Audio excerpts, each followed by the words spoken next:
magaalada aan joogno waxaa la yiraahdaa Mandera. Waa magaalada lagu magac daray Mandera County oo idil. Mandera County markii la yiraahdo waa gobol, Mandera markii la yiraahdana waa magaalo, hal magaalo macnaheeda. Mandera County waxay doorasho leedahay deegaan doorasho ahaan 6 kursi ayaa laga doortaa oo dowladda federaalka ama dowladda national government-iga kaga jirto. tan koowaad waxay tahay magaalada Mandera, tan labaad waxay tahay Ramo, tan saddexaad waxay tahay Lafey, tan afraad waxay tahay Ceelwaq, tan shanaad Takaba, tan lixaad Banasa. lixdaas kursi waa xildhibaan ahaan ama MP ahaan dowladda Kenya kaga xisaaban. population-keedu wuxuu la eg yahay ku dhawaad 3 milyan meelahaas lagu xisaabaa inuu la eg yahay. waxa inta ugu badan degan Garro, Dagoodiye, Murale. saddexdaas qola ayaa ugu badan, inkastoo ay jiraan qabiilo tiro badan kaleeto Soomaali ah oo la isugu geeyo la isku yiraahdo Kona tribe la isku dhaho. magaaladan waxaa xuduud la leh Mandera, waxaa xuduud la leh Soomaaliya iyo Ethiopia. Soomaaliya waxay xuduud kala leedahay Balxaw magaalo la yiraahdo oo gudaha xisaaban. sidoo kale tan waxay xuduud la leedahay dhanka Ethiopia waxay xuduud kala leedahay Suufto meel la yiraahdo. suufto dhankan ka haysa, dhankaana Balxaw xuduud kaga haysa. dadka degan inta ugu badan waxay muhiimadda siiyaan ganacsiga maadaama magaalada magaalo istiraatiiji ay tahay. istiraatiijiyadeedana dadka inta badan ay ku saleeyaan dagaaladii ka dhacay Ethiopia 900-yadii oo Male Zenawi ku qabsaday iyo dagaalka ka dhacay burburkii ka dhacay saameynta ku yeeshay dowladda Soomaaliya. labadaas firxadkooda magaaladan culays u keenay, culayskaasoo u sameeyay saameyn oo dhaqaale ah ama saameyn istiraatiijiyad u sameeyay.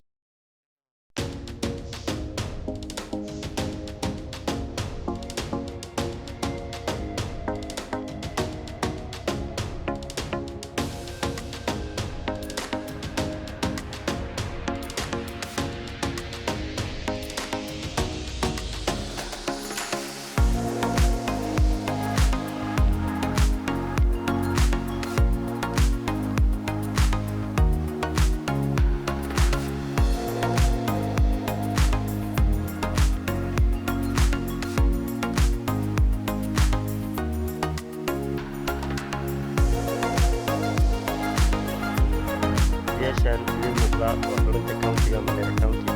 oo idin laga maamulo county la mid ah Bartay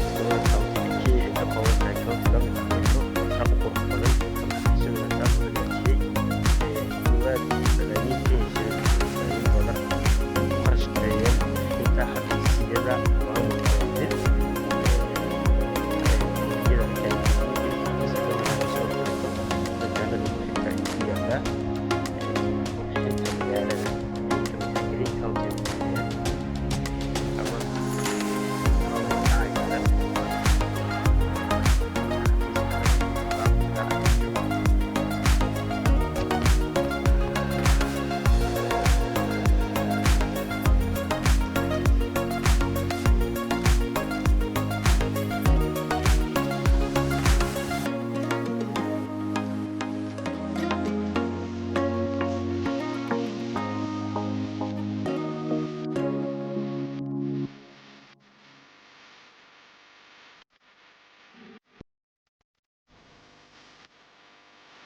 wadada magaalada Mandera ka soo baxdo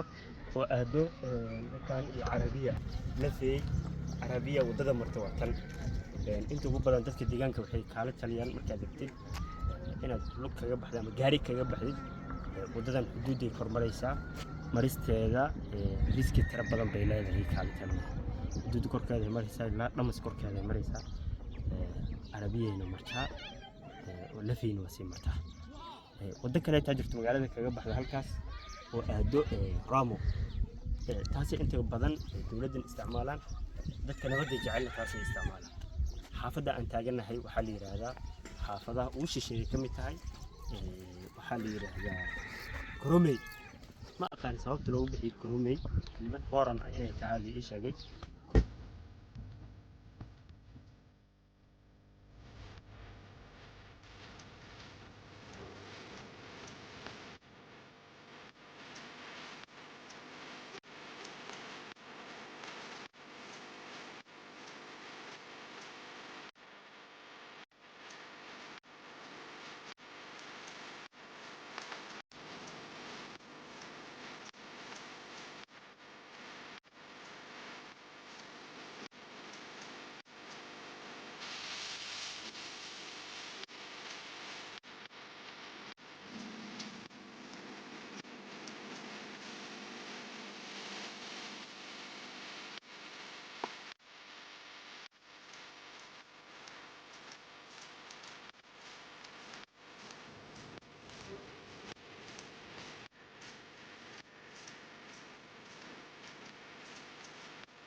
webigan idin muuqda webiga daawa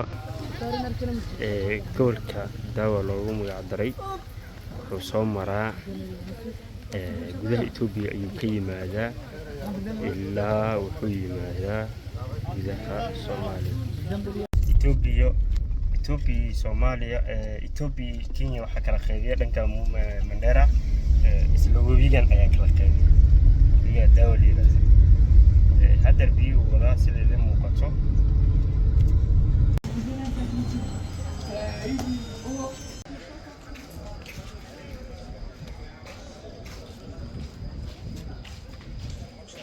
balxaawo iyo Mandera ama Kenya iyo Soomaaliya waxa isku xir waa border maadaama border ganacsi uu yahay inta ugu badan dadka waxa macquul ah inay aamintiin maadaama border uu yahay in gawaari waaweyn ee raashinka ama ganacsi uu kala goosho gawaari waaweyn la keenay sida Uganda, Tanzania, Rwanda, Burundi, Zimbabwe dhulkaas oo idil gawaari waaweyn ah laakiin halka way kala duwan tahay halkan maadaama wadanka Soomaaliya dawladda awoodeeda dawladda la qaybsan karta aanay jirin borderka wuxuu wax ku soo galaa qaab kontrabaanka kaliya wax ku soo gali karana waxa fududeynayo kameeradan ay idin muuqda ama kariitooyinka alaabta ayaga lagu soo daabulaa dadka Kenya lagu keenaa ayagana lagu daabulaa oo dhanka Soomaaliya lagu geeyaa tashiilaadka ama gaadiidka wax fududeeyo xuduudaha waa kameeraha alaabta maadaama ay sababta keentay dameeraha in loo isticmaalo waxa weeyaan alaabta inta badan Kenya waxay ka tagto kontrabaan ama alaab sharci darro ah magaalada ay yaqaanaan taasaa keentay qaab qarsoodi lagu soo gelay qaab yar lagu soo alaab tiro badan oo gawaari lagu soo raro maadaama sharci uusan jirin labada dhinac kasta haddeer howlgalayo taagan aanan jirin dameeradana fududeeyo soo taasaa keentay eriyada Mandera County inay ka fududaato raashin ahaan ama ka raqiisnaato gudaha kala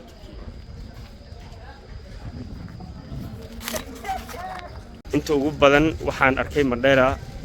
dameerada kareetooyinka ay saaran yihiin saddex ayay u xiran yihiin ma aqaani kareetada hal xabo baa wada labada kale lagu garab xiray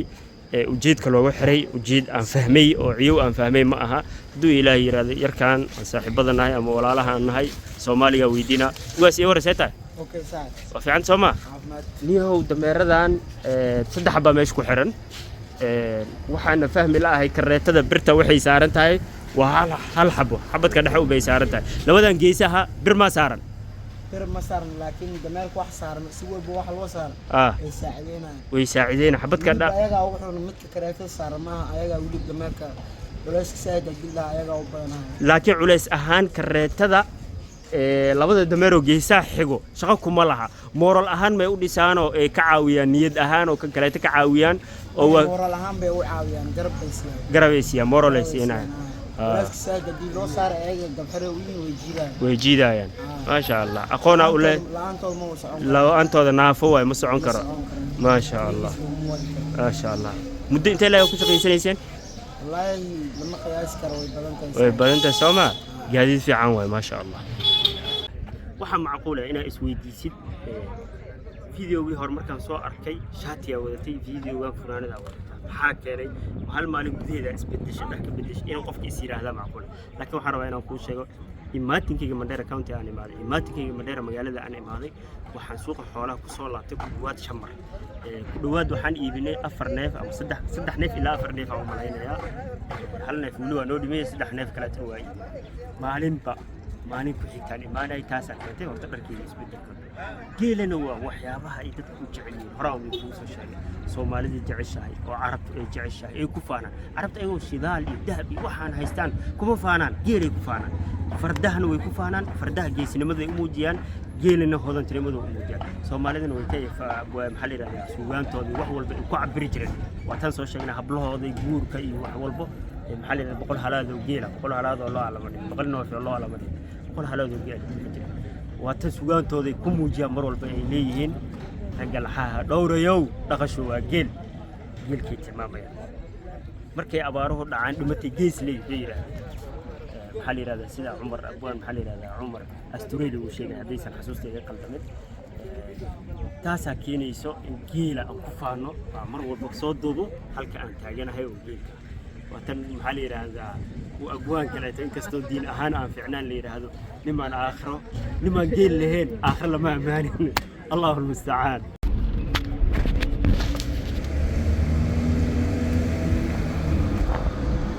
مفكين حتى تأتيهم البينة رسول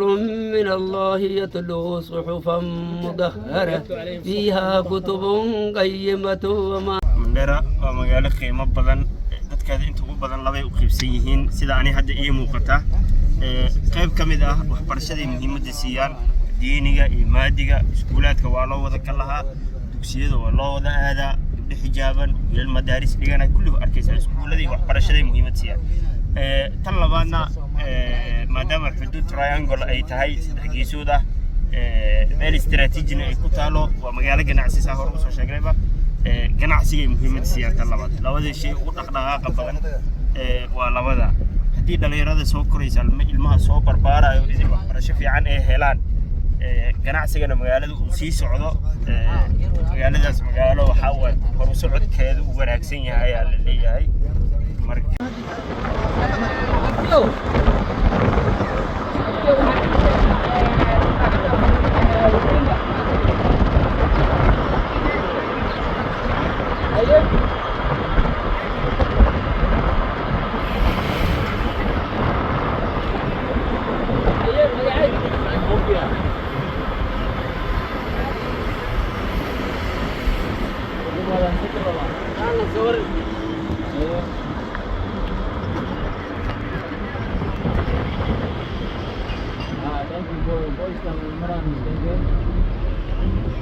negatifiyada magaalada ay leedahay waxaa ka mid ah in magaalada tubooyin biyo aysan lahayn biyo fiican ku filan aysan lahayn inkastoo webi uu marayo laakiin weli waxaa ka maqan maskaxdii biyahaas webiga ah magaalada loo soo gelin lahaa oo idilaa ka maqan dadka inta ugu badan waxyaabahay ka cabdaan 1 2 3 markay yiraahdaan biyo u sheegtaan magaalada Mandheera koronti wax walba ay haysataa dadka kale ay la mid tahay laakiin waxay dad kale kala mid ahayn biyo la'aan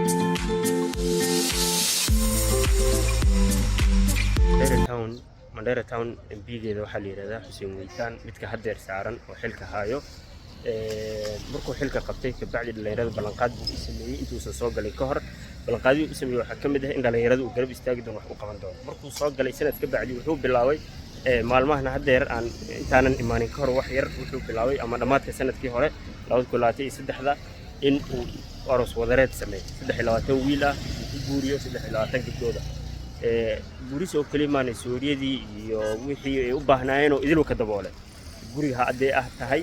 iyo haddii doonis ay tahay haddii wixii arooska loo baahan yahay sidoo kale dowladda nationalkana intuu la xiriiray wuxuu u sameeyaan maqlay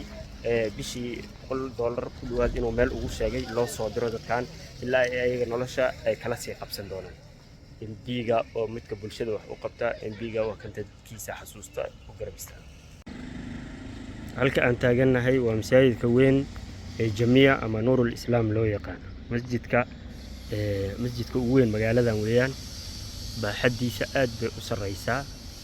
انتو وبدن مانا أركين كولا وريقاي بسايد بحدي سؤوليك يا انتان كذاهنا ونقل الدورنا هدو وقت نوسامحو وهلكا مساجدك جميع موسك ايكي رهدان كيانكا أو مسجد الجامع مسجدك وين مقالة مرة ويدي علماء waxay sheegeen masjidka ugu horeeyay inuu san ahayn masjid kale oo ka horeeyay ugu horeeyay magaalada la dhisay uu jiro laakiin masjidka Jamiica loo yaqaan uu yahay midkaan la socdo waxa idin muuqdo waa bakika masjidka intuu ku fadhiyay iyo bakika intuu ku fadhiyay waxa laab ka badan bakika intuu ku fadhiyay kulay dadka magaalada saan u maleynaayo way ku xisaabtameen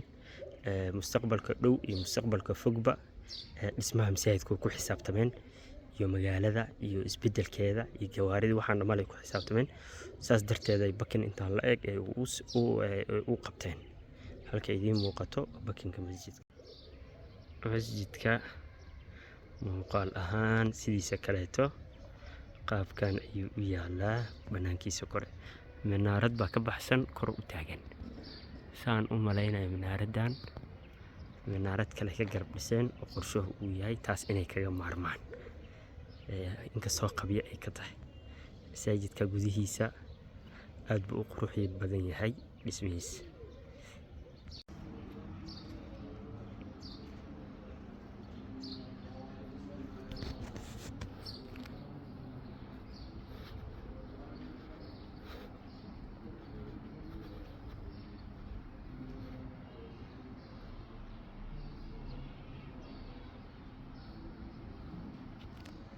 waxaan dhex taagannahay masjidka weyn nuurul islaam masjidka labaad ama saddexaad magaalada ugu weyn jamiya mosque nuurul islaam jambigeeda nuurul islaam uu ku dhegan yahay masjidka markaska ama machadka nuurul islaam imaamka masjidka siduu inoo sheegay masaajidka waxaa la dhisay 1986 ilaa 1987 ilaa 96 masaajidkan qabyo ahaa laguma dukan jirin siduu inoo sheegay halkaasay taraawiixda ku dukan jireen dhowr sano kadib 96 wixii ka dambeeyay halkaa loo soo wareegay laba qaybna uu u qaybsanaa xilligaas masjidka qayb dumar ah iyo qayb rag ah culimmadii xilligaa nooleed ayaa u istaagtay ilaahay khayr ha ka siiyo dambi dhaafna allah u dhigo miisaankooda xasanaadkana allah u saaro gebigoodba dadka xilligaa masaajidka u qumayna way geeriyoodeen ilaahay agtiisa kulliba nin masaajid dhisay wax wanaagsanaa u yahay man banaa lilaahi masjidan bana allahu baytan fi ljanna buu yidhi rasuulka salawaatullahi wasalaamu caleyh xadiid macnihiisu u yahay imaamkana tan iyo xilligaas asagaa ku howlan imaamnimada masaajidkan u taagan adduunyada oo keliya naqaanaa annaga sida loo shaqaysto ama sida loogu istaago aakhiradana waa waxa keliya aan hubno in la aadi doono ma jirto qof qaraabadiisa iyo ahalkiisa aanan geeriyoonin geeridana qofka islaamka waxaa la rabaa agtiisa yaqiin inay ka tahay qofka kufaarka ama qofka gaalada ah bay agtooda waxay ka tahay aakhire in la aadayo maalin qiyaamo ee jirta laysu soo saaray mid la inkaree aaminsaneen anaga dad islaamaan nahay inaan aamino waa inaan u shaqaysanaa adduunkeenna waa inaan u shaqaysanaa aakhiradeenna ducooyinka ama aayadaha qur'aanka waxaa ka mid ah rabbanaa aatinaa fi dunya xasana وفي الآخرة حسنة وقنا عذاب النار مساجدكان أساسكيسا حرب تربضا وانتم بدن كنت تعلق دان أركي وحانا سلقوا مركزا كل مع هذا نور الإسلام لله ذاتك كسر بحينا دافع دنيدو إذن إيتاقي سعودي مكة مدينة عالم كو إذن كداتي لا نيروبي انت آنا أنا مدير بردين معدك أمبرتي ونور الإسلام ومعدك قرب لجن مسجدك معهد كان معنى هذا حلقة كان تاجية ومعهد كإن صاروا جيل مساجد كان أقوم دونا هين دون مساجد كان ذاتك يصور لسي إله هرتي سي تاجين ويدير ضد هذا هايو الدنيا السلسلة ويسكد بوريتو ساس درت الدين روح على إلى عليك كرا ولين هذا يعلو إلى عليك كرا يبرشد الدين تا الله برتاه إلى عليك كرا سكان وحنا لو يري راس مجالات كدعايو ما دام مرتين qolyaha marti u nahay baa noo yaray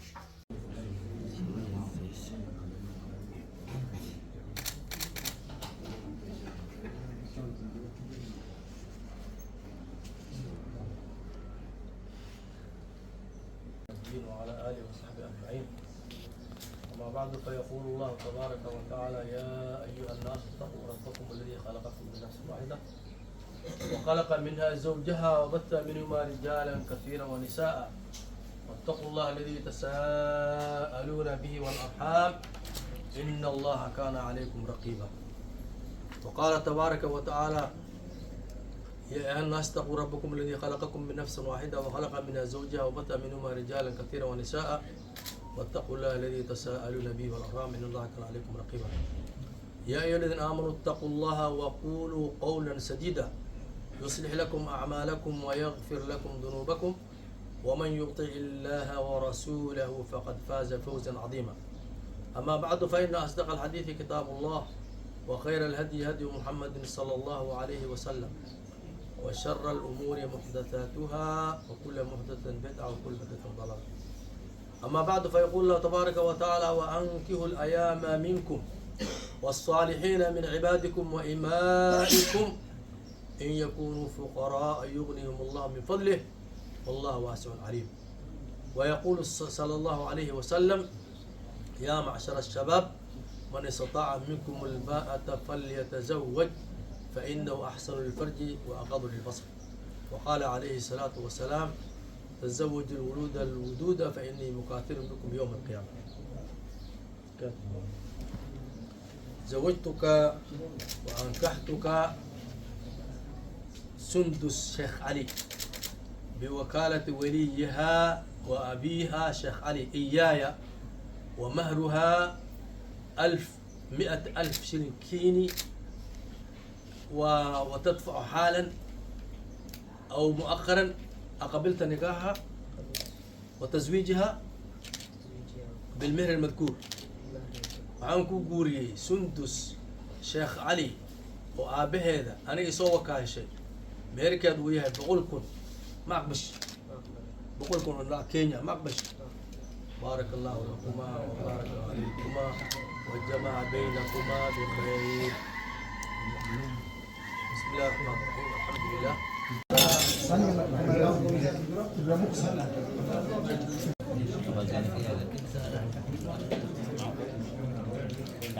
السلام عليكم. أروسك ما أنت عين ماني أروس بركيسون واي